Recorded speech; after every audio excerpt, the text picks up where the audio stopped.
And my name's Mafi, Funaki Tahifote, and I work at the Heart Foundation's Pacific Heartbeat team as the manager of Pacific Health.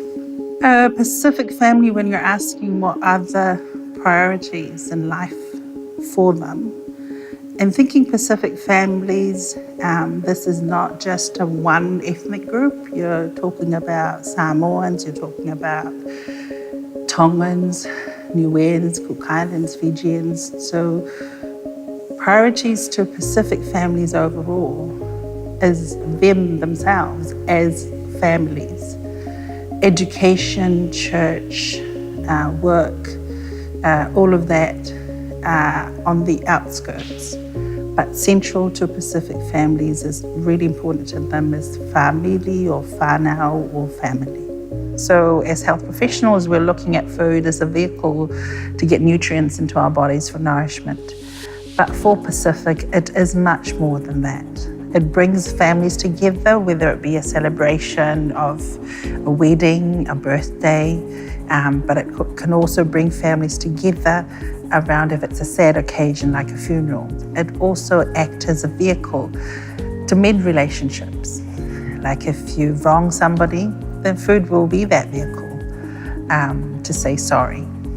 From a health perspective, we're looking at the nutritional quality of foods, but for Pacific people in such a busy, time-poor environment in New Zealand, quality can mean for Pacific that convenience and fast foods.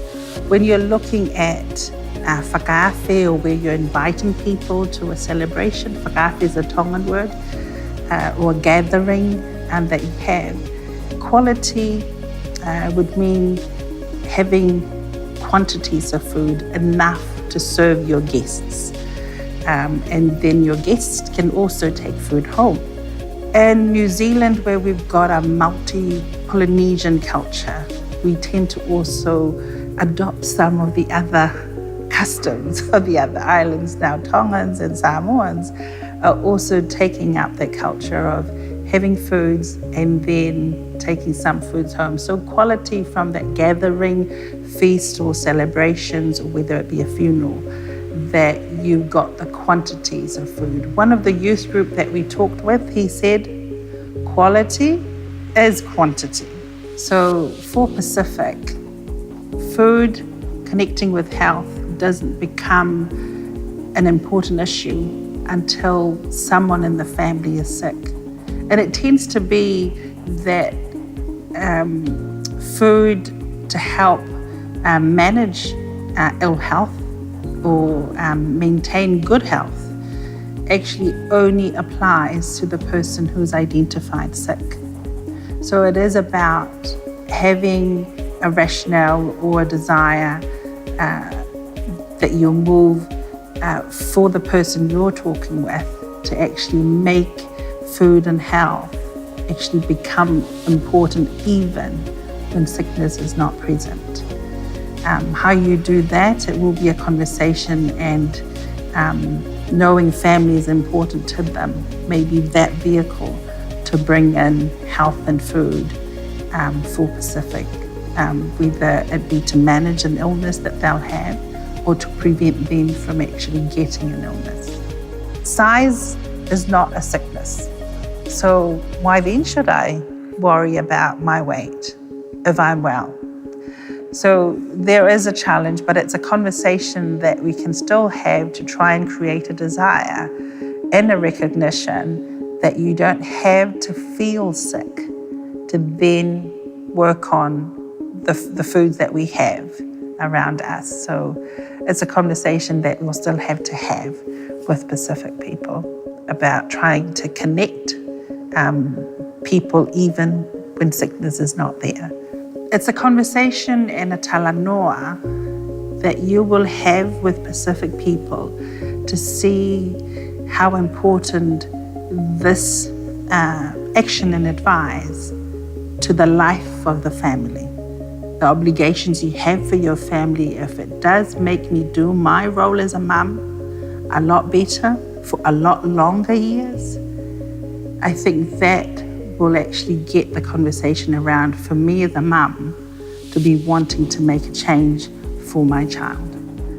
I think the best encouragement health professionals can have for Pacific people is putting themselves in the shoes of Pacific families or the clients that are in front of them. That they understand the context where that family's at, taking into consideration their household, how many generations are in their household. That does have an impact on who prepares the food, who purchases the food, meal times that they have. Because for a large household with different schedules, it may be that they have 3 or 4 dinners at night. So for your children, for your family, they are exposed, they may end up having 3 or 4 dinners in the evening as opposed to 1 because food's around them. There's also context around affordability and access to foods, the advice that you give about what they eat, when they eat, how much they eat. Consider how realistic that advice is. Also realistic about the advice you give about how they prepare foods. Are they familiar with those foods? Do they know how to prepare them? So it is encouragement around their realities. But their encouragement comes back to what's important to that family.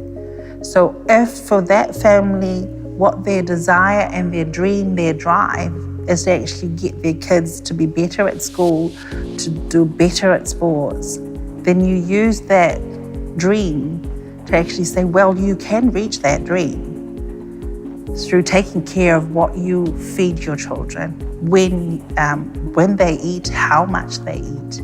There are downside to having too many people raising a child, but there is also strength for Pacific having a village raise a child.